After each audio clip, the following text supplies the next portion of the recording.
Brass to the face. If you owned an early Gen 4 Glock 19, hot brass would eject straight into your face instead of flying off to the side like it's supposed to. This wasn't just annoying, it was dangerous. Shooters reported getting burned, distracted during shooting, and some even developed a flinch anticipating the next face slap of hot metal. The problem was so widespread on online forums, exploded with complaints. Glock eventually fixed this by updating the ejector and extractor designs, and Gen 5 models now have much stronger ejection patterns that completely eliminated the issue. But if you bought an early Gen 4 between 2010 and 2012, you probably still remember those burns.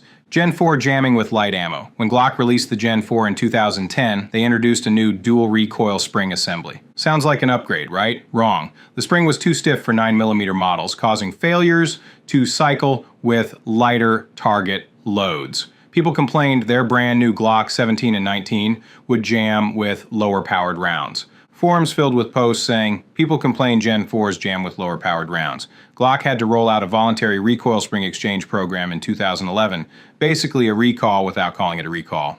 After the fix, most reliability problems disappeared, but the damage was done. The Phase 3 malfunction. This one's serious.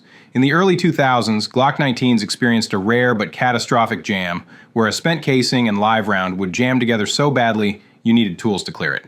The NYPD, which issued Glock 19s to officers, experienced this enough times to raise alarms. A malfunction like this in a gunfight could be fatal. Glock initially blamed the ammo and even blamed the NYPD's heavy trigger modification. But under pressure, Glock quietly sent a mobile armorer trailer to remachine NYPD slides in 2002. Officers on forums bitterly noted Glock had been covering up the issue for years, blaming failures on bad ammo and limp wristing. Now they just remachine the slide and the problems go away. The worst part? Glock never issued a public recall. They treated it as an upgrade and didn't offer free slide fixes to civilian G19 owners. That still bothers people today.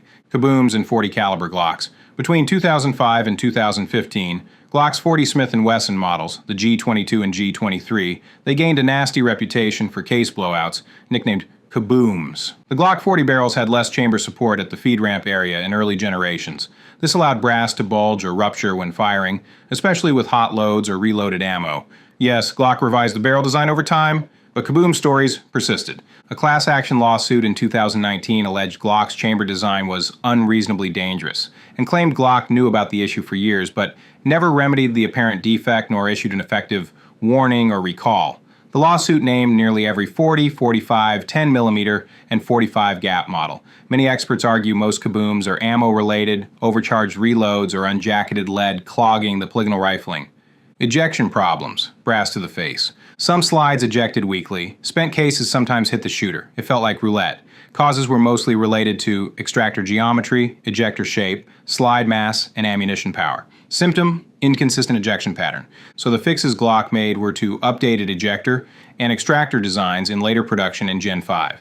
So here is what to do if you still have one. Try different factory ammo, replace worn ejector extractor parts, or have a gunsmith fit updated parts. Many owners report Gen 5 ejection is markedly better. Feed and cycling problems with light loads. Early Gen 4 recoil springs were too stiff for some 9mm target loads, and the results were failures to feed and short strokes. And some of the visible symptoms were stovepipes, failure to eject, failure to feed with 115 grain or low power rounds. So Glock responded with voluntary recoil spring assembly, exchange in 2011. So the practical fixes were use heavier 124 to 147 grain loads, replace the recoil spring, or just break it in longer. If you depend on light training ammo, test before trusting it for carrier duty. Phase 3. Severe failure to eject. This rare stoppage made it a fired case with a live round. It could require tools to clear. It happened often enough in duty use to alarm large agencies. Glock's approach was to remachine slides for affected units, not a public recall.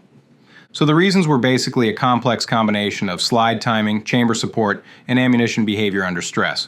So the bottom line was that it was dangerous, and Glock fixed it for many users, but some feel civilians were left to fend for themselves. Unsupported chamber problem. Some 40 Smith & Wesson and other large caliber barrels had less support at the 6 o'clock position by the feed ramp. That can let case heads bulge or rupture, especially with hot or reloaded ammo. So if that happens, you will have catastrophic case failures, split brass, violent stoppages. Glock improved barrel designs over generations, but many incidents were tied to ammo, such as overpressure reloads, lead bullets, plus polygonal rifling. So basically the advice is to avoid reloaded or unknown source ammo in older, large cal Glocks, inspect cases, replace suspect barrels, consider sending gun to a competent armorer if worried.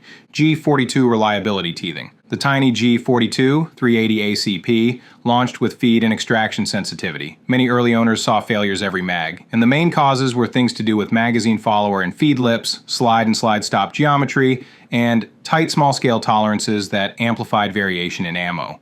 Glock quietly updated parts like the magazines, followers, and slide stop. Just look for parts with revision marks like this. If you own an early G42, upgrade mags and swap in revised parts.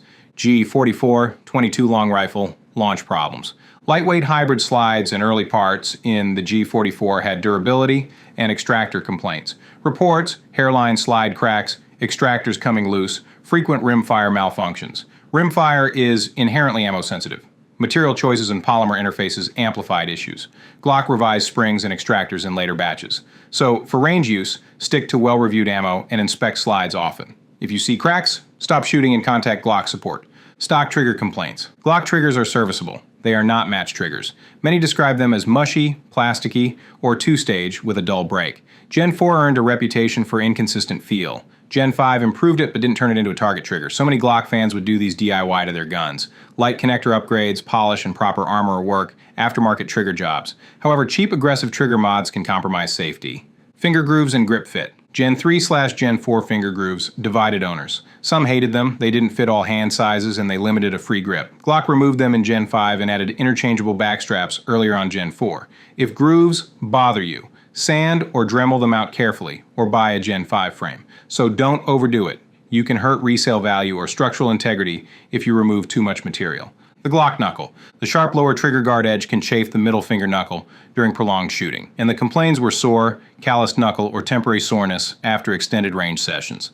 And the mitigations were to wear shooting gloves, adjust grip, or contour the trigger guard undercut. Gen 5 added a small factory undercut. Many shooters still prefer a more aggressive undercut done by an armorer. Cheap polymer sights. Factory Glock sights are basic polymer white dots. They work for close range use. They're not robust night or duty sights. Rear can shift, front can be plastic. Most owners swap to steel night sights, fiber optics, or aftermarket brands.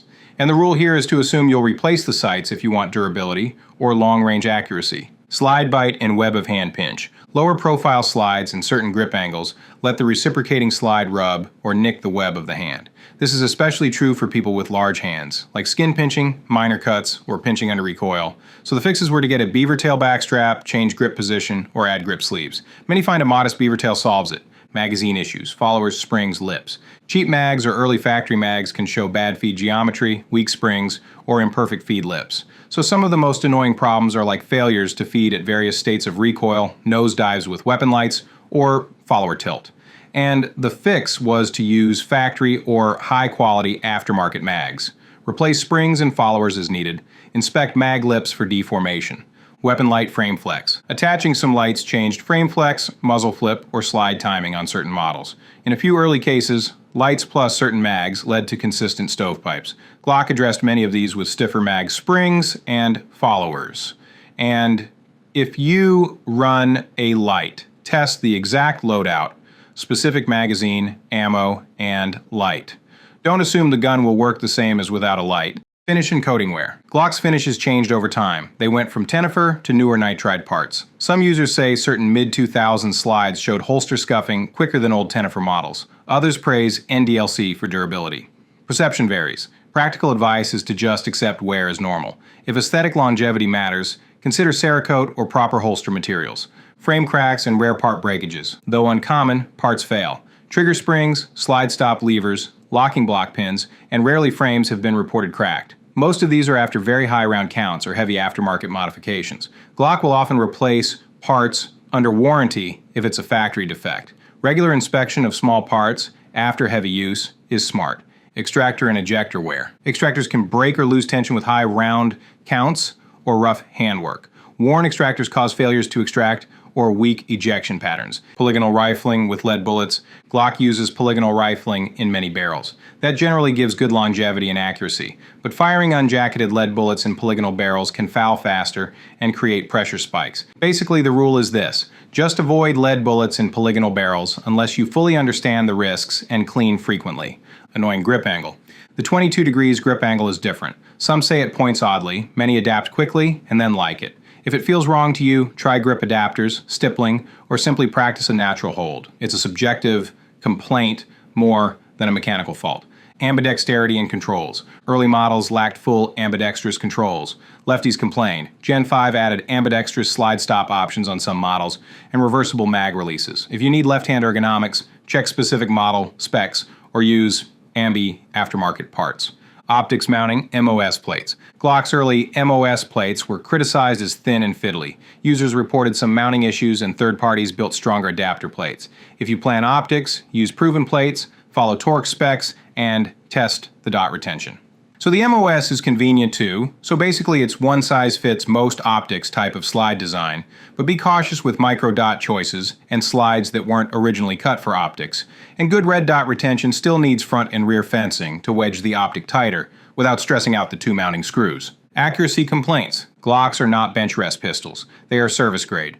Many shooters want better groups. Because of that, a none-long barrel Glocks have short sight radius, stock sights, trigger pull, and barrel tolerances. So what you can do is to use good sights, better trigger work, match grade barrels in some cases, and maybe try the Glock 34. Recoil spring life and asymmetric wear. Recoil springs wear. Dual spring RSAs in Gen 4 had early issues. Replace springs at recommended intervals. Symptoms of a tired spring, short stroking, failures to feed, or increased felt recoil. Replace the recoil, spring per use patterns. Consider more frequent replacement if running plus P or heavy loads. Problem diagnosis is hard when owners modify guns. Aftermarket parts, trigger jobs, and mismatched components create failure modes. If you have a problem, revert to stock parts to diagnose. So 90% of weird problems vanish when the gun is returned to factory configuration. And if the failure persists, then consider factory defect or professional armorer inspection. Customer service and no recall culture. Glock prefers voluntary upgrades over loud recalls. That rubs some users the wrong way, especially for issues like Gen 4, RSA, and 40 chamber tweaks. Glock will perform upgrades if you contact them, but not all owners hear about programs. If you suspect an issue, call Glock or a certified armorer. Don't rely solely on forum chatter. Aftermarket supports and swamps the market. Good parts exist. Bad parts exist too. A cheap connector or dubious spring kit can alter safety margins. Prefer reputable brands and follow community reviews. If you want peak reliability, factory parts or well-reviewed upgrades are always safer. So long story short, Glock fixed many systemic issues across generations. Some ergonomics complaints are subjective and resolved by later Gen 5 designs, but perception lingers and the internet amplifies every rare failure. Glocks aren't perfect, they never claimed literal perfection. They aim for simple, durable service pistols. That design philosophy produces enormous benefits and occasional annoyances. Most issues are solvable with the right parts, correct ammo, and a bit of diagnostic work. If you like this content, please like the video to tell the algorithm to boost it, and comment below on other firearms you would like to see next.